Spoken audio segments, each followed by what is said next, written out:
Gloria al Señor. Qué lindo estos signos, ¿verdad? Por eso no podemos dejar de cantar estos signos clásicos y antiguos de la fe, porque nos hablan precisamente de la doctrina bíblica. También cantamos estos coros y estas alabanzas que expresan el sentir y están llenos de emociones en el pueblo cristiano, ¿verdad? Pero no podemos dejar de oír las grandes doctrinas cristianas también cantadas. Y eso lo tenemos en estos signos. Continuamos hoy en esta serie acerca de la santificación. Y yo casi sé que ha sido una serie completamente diferente a cualquier serie sobre santificación que usted puede haber oído. Porque le hemos estado diciendo en esta serie acerca de la santificación que el poder para santificarnos y la santificación no es lo que nosotros hacemos. Hemos estado diciendo que el cristiano tiene un llamado a caminar en santidad. Y aquellos que no digan eso hierran, cometen un error. Como muchas personas que hablan de la gracia. Porque déjenme decirle algo. Ustedes saben por qué el enemigo arremete contra la gracia. Y precisamente hay sectas que florecen con la gracia y la quieren envenenar con sus errores, porque el enemigo conoce el poder de la gracia liberadora de Dios. Por eso aquel que diga, ¿verdad?, hablando de gracia, que no hay un camino de santidad para el creyente, está equivocado. Que no tenemos que ver el pecado y que no hay un camino de victoria sobre el pecado, está equivocado. Entiendan, pueblo, el domingo pasado predicamos, si alguien dijo fue una bomba, decía fue una bomba y lo que hablamos fue de gracia. Porque la gracia es una bomba.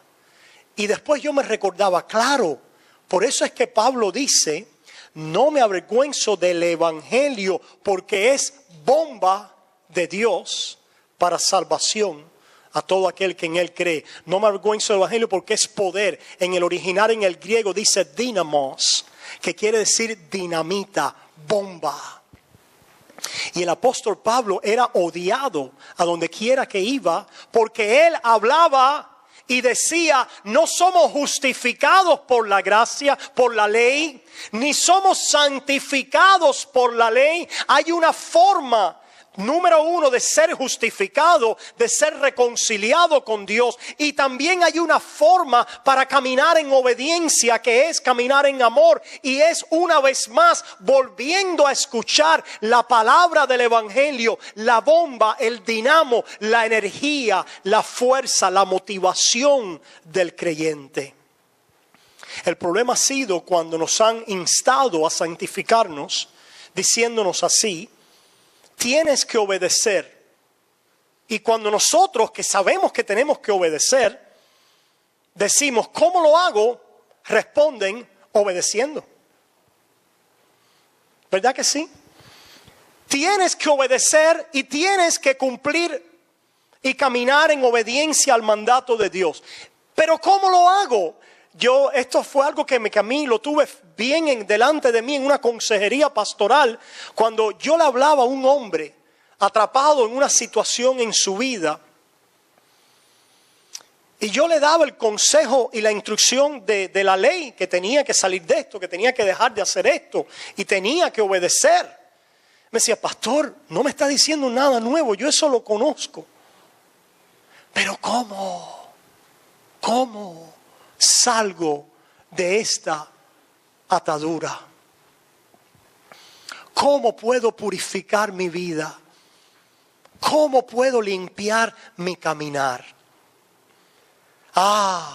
Qué gran verdad estaba buscando este hombre. Y lo triste de la iglesia hoy, que ante ese clamor del cómo vivir en santidad, respondemos una vez más con una instrucción y un llamado a obedecer. Pues ese no es el poder de la obediencia y del cristiano. Y decíamos el domingo pasado que el poder de la vida cristiana está precisamente en lo que ya ha sido hecho. que el poder de la vida cristiana está precisamente en lo que ya Dios ha hecho por nosotros en el Evangelio. Que lo triste y la tragedia del pueblo cristiano es que han dicho, bueno, ya somos salvos, ya hemos recibido el Evangelio, ya lo hemos escuchado y ya por esa palabra, por fe hemos creído, pero ahora tenemos que entrar a hacer el verdadero trabajo de la vida cristiana. Decíamos, tenemos que remangarnos, ¿se dice así? To roll up your sleeves. Remangarnos las mangas y ahora meterle a esta ley y darle el pecho a esta obediencia de la ley para poder entonces caminar en santidad y ser santificados. Y nosotros decíamos que la voluntad de Dios para el creyente es la obediencia a los mandamientos de Dios, pero la metodología para hacerlo no es con el mandamiento. La metodología para hacerlo es lo que vimos hoy en Lucas capítulo 7. Jesucristo dijo de aquella mujer, ¿qué dijo de ella? Ella ama mucho. ¿Qué cosa es obediencia? A veces nos confundimos. Cuando vemos a muchas personas decimos, ¿cuán obediente es? ¿Por qué? Porque lo vemos predicando, porque lo vemos en la iglesia ayunando, porque lo vemos haciendo tantas cosas buenas, no malas. Pero nosotros miramos a esas cosas externas, decimos, esa persona sí está creciendo en santidad. Pero ¿cuántas personas hacen eso porque tienen que hacerlo por temor? Por temor. Porque si yo no lo hago, Dios no se agrada en mí. ¿Cuántos hemos vivido así? Si yo no lo hago, Dios no se agrada en mí. Si yo no lo hago, Dios se pone bravo conmigo. Si yo no hago lo que tengo que hacer, de alguna manera mi valor como cristiano, como hijo de Dios, disminuye. Si yo no hago lo que tengo que hacer, me pierdo. El que está haciendo las cosas en este entendimiento está viviendo por temor. Por temor. Y hay personas que utilizan el temor para que las personas se santifiquen. Y saben, yo lo entiendo porque es natural. El ser humano por naturaleza tiene una ley con la cual nace. Y lo que el ser humano tiende a hacer es, temo, por lo tanto hago. Pero qué interesante que yo conozco algo en la palabra de Dios y un mensaje que dice que Dios vino a liberarnos del temor. Que Dios vino a liberar a aquellos que estaban por temor a la muerte, esclavos ¿a quién?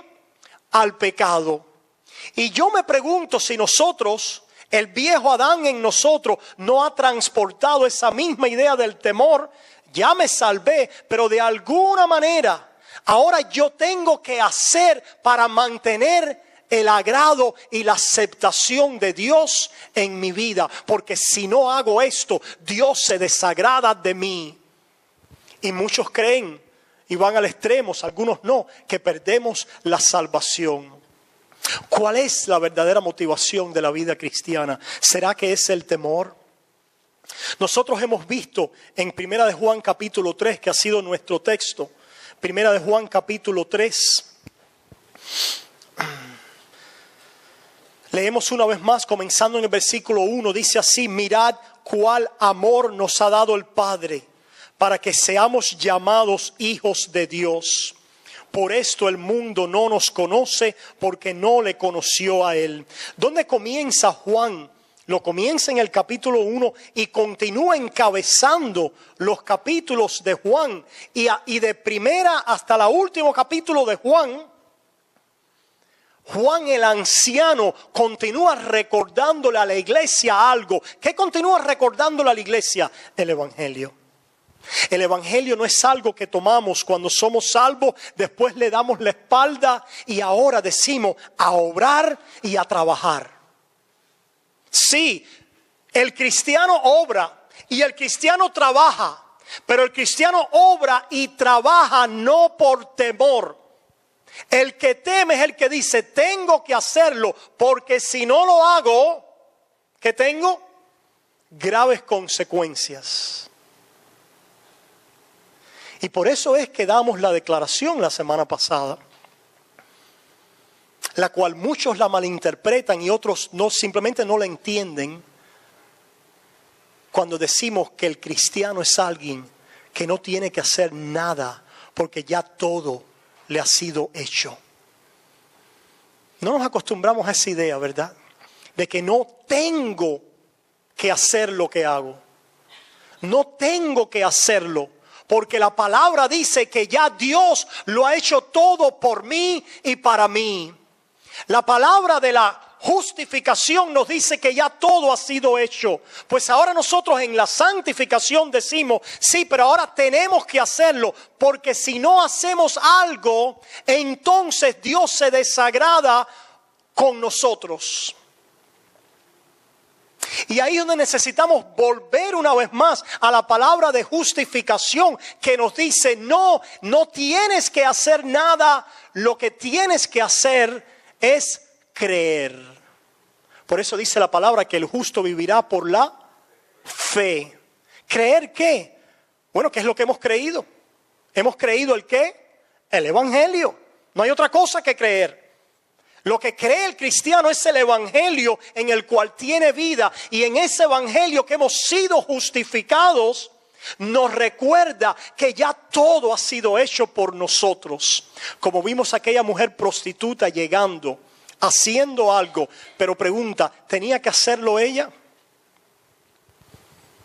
¿Dónde estaba la lista que decía que tenía que hacer lo que hizo? No. ¿Por qué lo hacía? Por temor. Por amor. ¿Y por qué perdemos eso? ¿Por qué no vemos eso delante de nuestras vistas? Porque estamos adictos a la ley. Porque hay una adicción en nuestro corazón que dice que tenemos que vivir por la ley. Pero yo estoy aquí para decirle con la Biblia que el justo vivirá por la fe. El justo vivirá por la fe. Esto es algo que Pablo conoce. Esto es algo que Juan el anciano conoce. Pero muchos miran al versículo 9 que dice, todo aquel que es nacido de Dios no practica el pecado, porque la simiente de Dios permanece en él y no puede pecar porque es nacido de Dios. Y algunos concluyen erróneamente que el cristiano no peca, cuando ya hemos leído en primera de Juan 1, versículo 8, que si decimos que no tenemos pecado, nos engañamos a nosotros mismos y la verdad no está en nosotros. ¿Qué quiere decir entonces que el cristiano no practica el pecado? Esto comienza mirando a lo que Dios ha hecho por nosotros. Y vivimos nuestras vidas siempre mirando a lo que Dios ha hecho por nosotros, que ha destruido la práctica del pecado en mi vida. La práctica del pecado la ha destruido, la identificación con el pecado, las tinieblas del pecado, la identificación con este mundo. El Espíritu Santo, con la palabra del Evangelio y el conocimiento de Dios en nuestras vidas, la ha destruido. Por eso es que dice Juan en el versículo 1, mirad cuál amor nos ha dado el Padre para que seamos llamados hijos de Dios. ¿Cómo comienza Juan? Diciendo, mirad cuál amor. Cuál amor nos ha dado el Padre. Nos recuerda cuál es nuestra condición, nuestra posición. Y dice que seamos llamados hijos de Dios. Por eso es que Juan en su carta decía, hijitos. ¿Quién le dice hijito a alguien? Bueno, una persona adulta, anciana y sobre todo a alguien que amamos. ¿Cómo llamamos a nuestros hijos? A nuestros niños les decimos muchas cosas y muchos nombres de cariño, afectivos. Pues Dios lo ha hecho así con nosotros. A través de esta palabra y a través del testimonio de Juan nos dice, hijitos, amados. Amados entrañablemente. ¿Amados de dónde? Desde las entrañas. Yo los he llevado, decía el profeta Isaías, desde mis entrañas los he llevado y os soportaré hasta las canas. Decía el profeta, decía Dios a través de la boca del profeta, os soportaré hasta ser un anciano. ¿Cuántos de nosotros, nuestros padres, estamos dispuestos a soportar a nuestros hijos?